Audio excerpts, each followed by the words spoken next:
So I'm Heidi Gutekunst. I live in Finland. I work globally, and I support individuals and teams and organizations to transform using vertical development.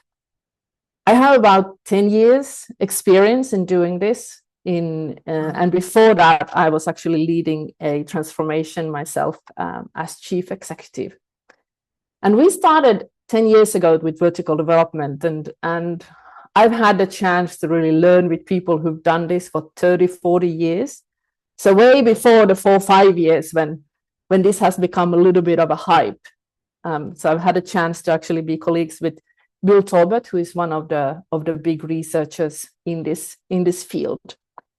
And at this moment, I'm doing a doctorate in organizational change. And I was just telling Fanny and Jessica and some others on this morning or my morning that I just got feedback for my inquiry paper, so the proposal for my research. And I thought that I had to rewrite some of it, but actually I got excellent reviews, and that's very exciting, as vertical development is going to be part of my research. Let me find how I change screen.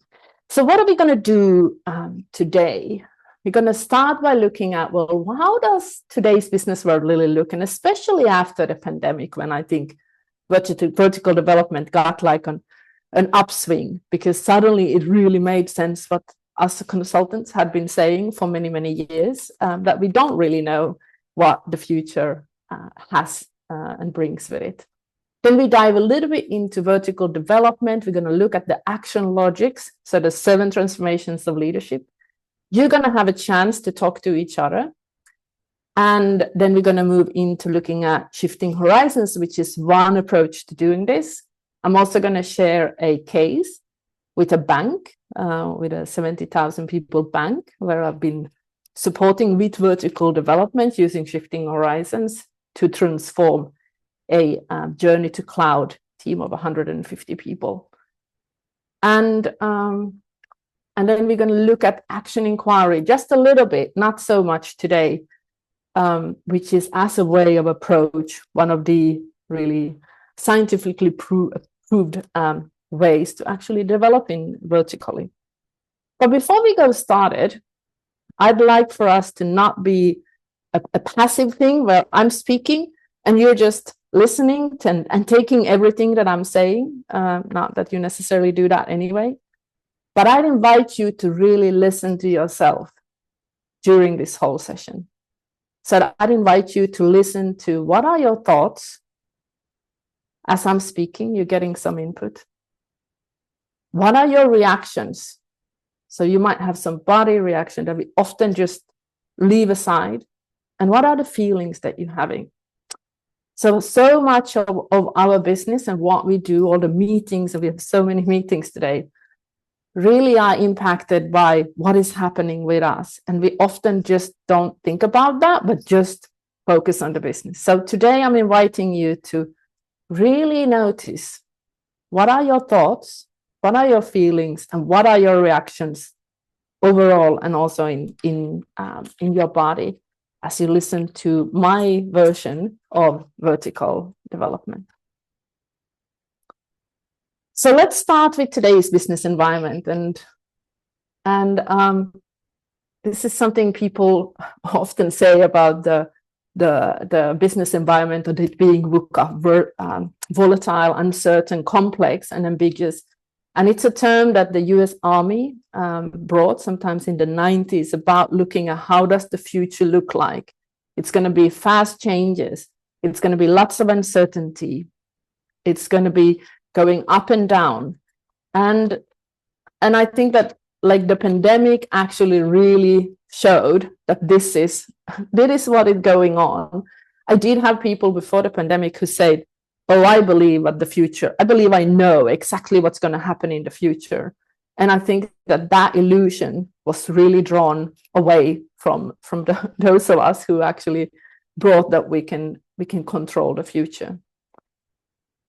One thing, and we have I don't believe that our world necessarily is much more complex than it used to be, but we have created it in a way with so much fast pace of information, with ChatGPT, with putting more pressure on getting more efficiency at work, getting things done faster. And so we've actually created this complexity, a lot of this complexity in this world. And if we're looking at Gallup, for example, looking at, well, what is the experience of stress and negative experience index? And it's over 30%. And it's been up to 33, and I just think it's come down a little bit compared to 25% back around 10 years ago. So we have more of a sense of stress. And what happens when we go into stress is, of course, then suddenly we lose our capacity to really use all of the potential that we have. And what happens often in those moments is that we go into fear and anxiety. And if we're looking at what education and leadership development has done, is we've been trying to put positive emotions to balance up fear and anxiety. Whereas I believe that what we need to do, and this has to do with vertical development, is for us to befriend, to get to know, to accept and live with the fear, the anxiety, and then bring in more care towards ourselves and care towards each other, which is going to bring down stress in our nervous system, and which is going to help us to actually bring out more of ourselves. So we talk, I know that vertical development sounds a little bit silly. I've heard a lot of people saying, oh, people tell me I need to develop horizontally in the organization. I need to get to know more people. And that's differently. So when we talk about vertical and horizontal, just think about it as just names for something. And the name for horizontal development is what we've done for a long time in education. It's adding knowledge, it's adding skills, it's bringing a framework saying, do 1, 2, 3, 4, 5, and you're gonna succeed. It's thinking that there is an objective truth that we can just, if we just manage that and we know that, then we're gonna thrive and we're gonna succeed. Whereas vertical development is more about how can we develop ourselves to meet the complexity, to meet the difficulties that we face, and do it in the context that we're operating. So it is really a very different way when we start bringing emotional agility, when we start to really looking at how can we expand our worldview, how can we go into these heat experiences, and rather than saying this is what you got to do, it's thinking about, well, how do I do that, and reflect about, well, what works in this context at this time with these people and with this business context. And it is a thing about really an action reflection process. It's about getting deep relationships that go beyond just needing to doing business. It is about inquiry. It is about growth. It is to look ourselves in the mirror. It is to also look at those sides that we don't necessarily like about ourselves and each other, and really be very empathetic about that too, and looking at that with curiosity about what we can learn. So very shortly, horizontal is adding more information, knowledge, often done by lectures. It's about skill development. And vertical development is how can we develop ourselves to have more capacity to meet the complexity of the world and our business environment. And there's different ways of like measuring it. So in horizontal development, you measure like what you know. In vertical development, we can measure, or we can look at, well, what are the stages of development in ourselves, and how do we meet those?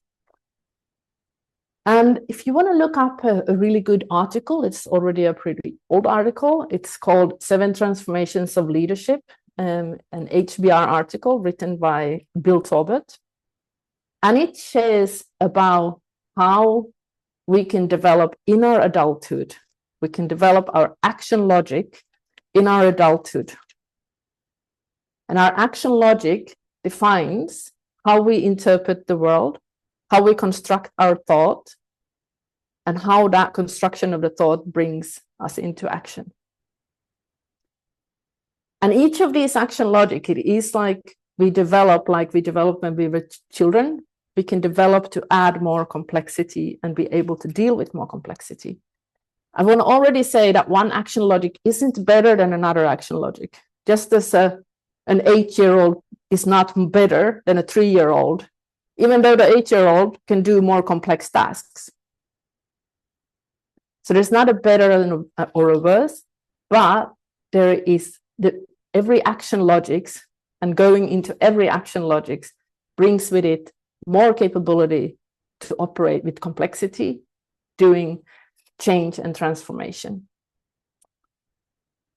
And as we develop through these action logics, and I know all of us on this call will have developed through many of these action logics, we don't kind of lose the earlier ones. It's like this Russian doll. It's like we create a new skin and a new skin and a new skin, and we actually have access to all of the earlier ones, and some also that the ones that we haven't really yet figured out.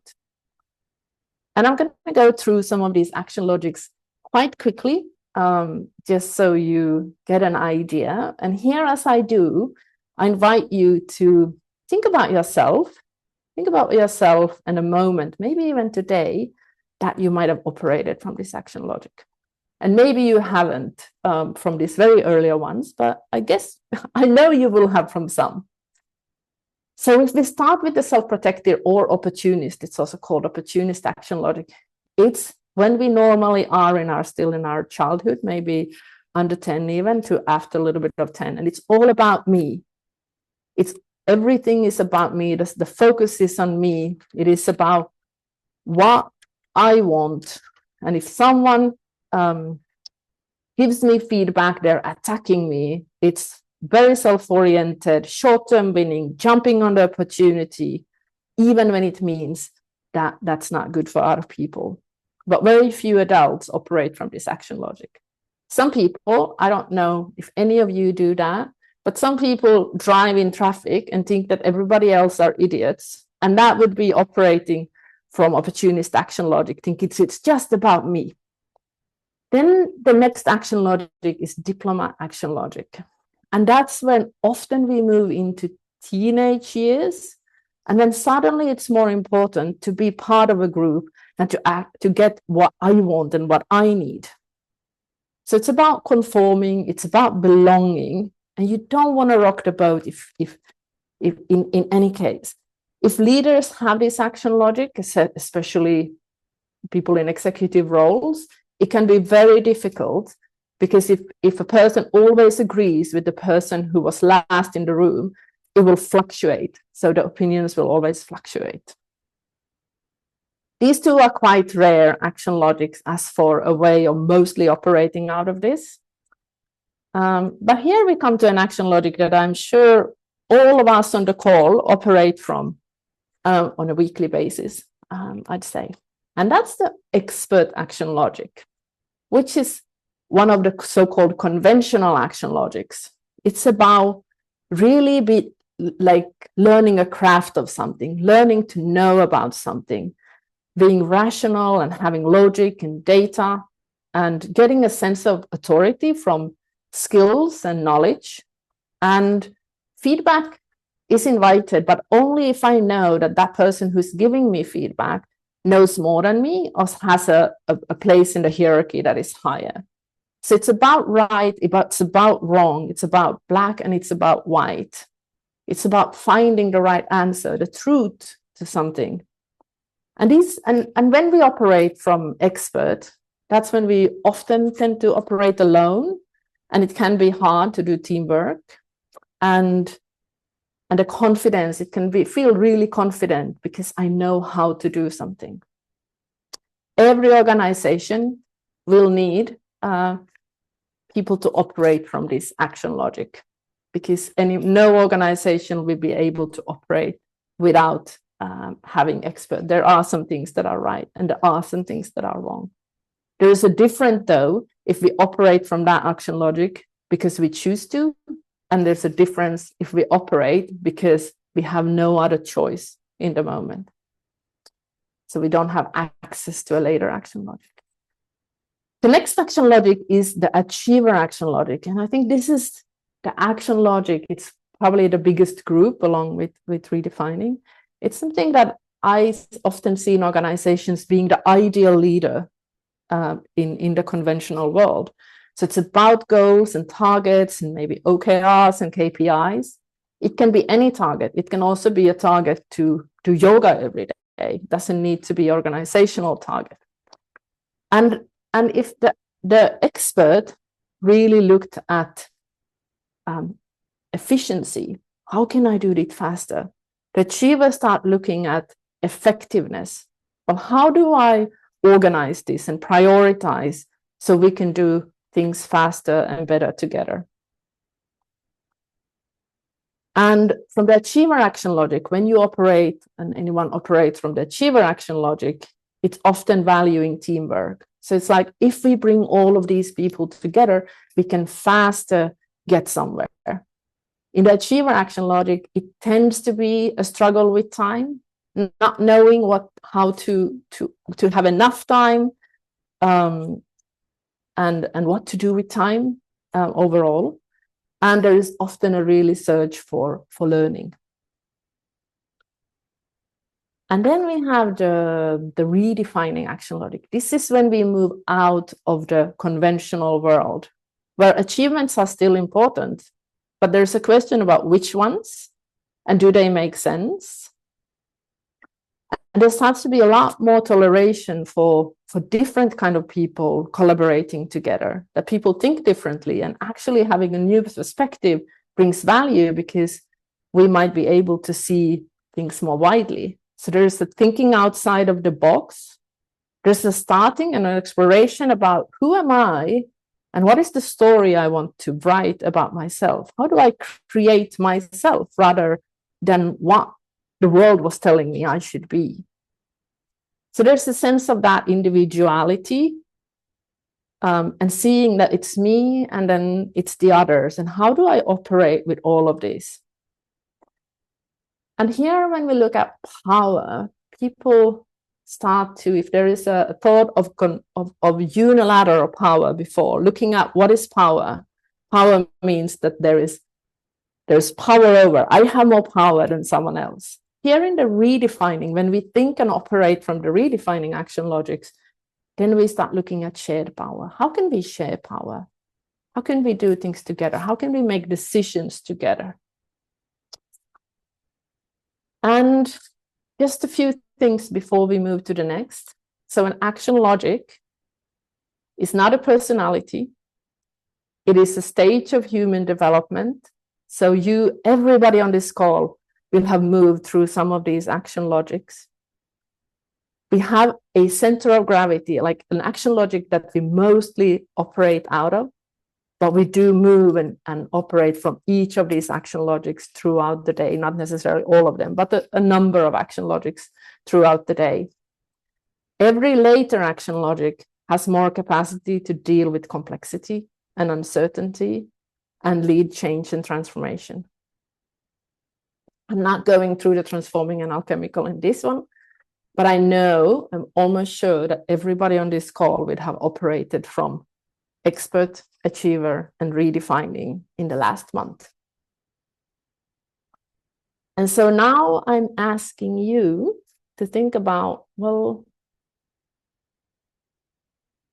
when did you operate from these action logics? What did you notice in yourself today? So we're going to send you into breakouts, into trios, and we're going to invite you to share what's your name, where are you, and which action logics have you noticed in yourself today?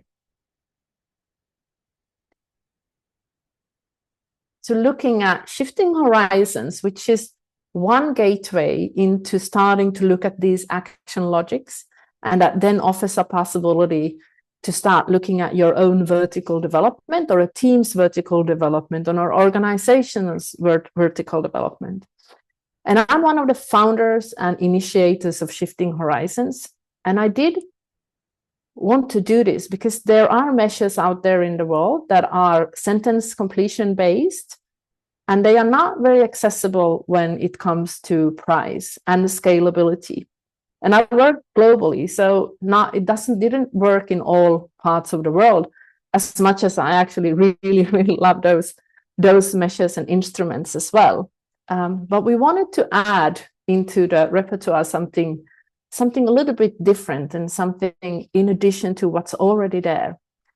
And what Shifting Horizons is, it's a self-reflecting vertical development tool. It gives you an indication of what your action logic in a certain context is. And it kind of is a door opener to start looking at vertical development and learning, and to have these conversations, as you were saying, Julie, about like starting to have those coaching conversations. Here is a snapshot of how it looks like. So we made it very, you could say, creative or fun even. And what it can open a lot of things. It can have a kind of being a snapshot of just starting to go into it, but it also can be very deep and very profound for people. And just as in any other assessment or measure, it is a lot about the person who is debriefing. The measure or the tool does something, but it's really about how you master your own well, or helping people look at it. But one thing that it does, that it opens this, what we've just been going through a little bit. Well, actually, can you develop how you think and perceive the world and operate in the world to be more okay with complexity, to thrive in uncertainty and complexity, and that there is kind of a bit of a map to show, well, these are the things. It was a huge revelation for me when I came across this world and work, and was like, oh yeah, this makes so much sense. So it also shows how we operate in a good situation and in a bad situation. So you probably all know that when we react, we go to a place where we don't have as much capacity as we do when we feel safe and in a good place. And we kind of get that whole repertoire of what is possible for us. What we've done with this is, one is that it's contextual. So most of the measures are just an overall theoretical way of looking into it. And we've said, well, when you operate in this context, how do you actually operate? And then it can give clues, as you were saying about the team, Bennett, about like in a team, you might operate very differently than you're doing at home. So how does it look like in where you are and where the context that you choose? And we've chosen to really go into power and feedback and collaboration, because that is where the teamwork and how we work together, those are the lines of development that we've been seeing are the most important. We've also brought in a way in which we ask, well, how do you think other people see you? So instead of only having our own perspective, we also try and shine a light about how you think other people see you. And then you will get a report either right away or when your coach decides you get it. But I'm going to bring into three of those, so feedback, power, and collaboration. So as for the action logics, anything we think about will move on how we think about these things. And feedback, which is a really, really crucial thing for development, how we can see feedback and get feedback for ourselves, how we can give feedback, how we can take feedback, and how we can do it in a way that actually helps and we can be curious about it. So when we're in the early action logics, feedback is a criticism, it's an attack. Then we can move towards getting feedback so we can improve what we do, so the task part of it.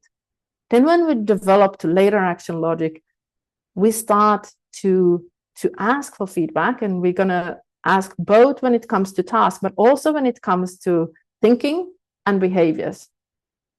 And that is something that it can be so hard to actually have the behavioral feedback. We need to be very curious and not judge to move into those spaces. And then to the very later action logic, when we start to see feedback as the real gift, I call it tough love, but it is actually comes from a place of care about the other person's development and all of us together succeeding.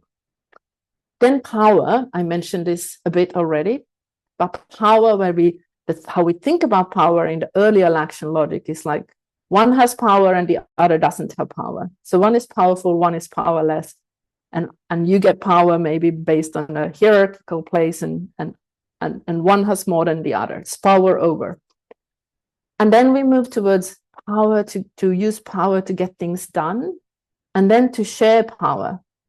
So well, we can decide together, and instead of one having power and the other one don't, it's like, how can we distribute this power and bring mutuality to the power into the very later action logics in the post-conventional, the transforming and alchemical, when we start to not be afraid anymore of power and not be afraid of using power, but we can use mostly shared and mutual power, but actually we're not afraid to also sometimes step in and really use power in unilateral ways. And the third one that we're diving in on here is about collaboration and how that develops. So going from that competing to starting to do things together. This ties also, Bennett, with the thing about the team development and how we then start to collaborate and to actually in the later place have the chance to actually co-create and bring 1 + 1 is more than 2. So these are the things that it kind of 3 of the main things, and I wanted to share it just because that also shines a bit of light of like the development through the action logics. But a few more things about action logics, and here is what you were talking about, Dina, about how it fluctuates. So that visual with the different colors kind of tells of like we move. We're not van under action logic in any way.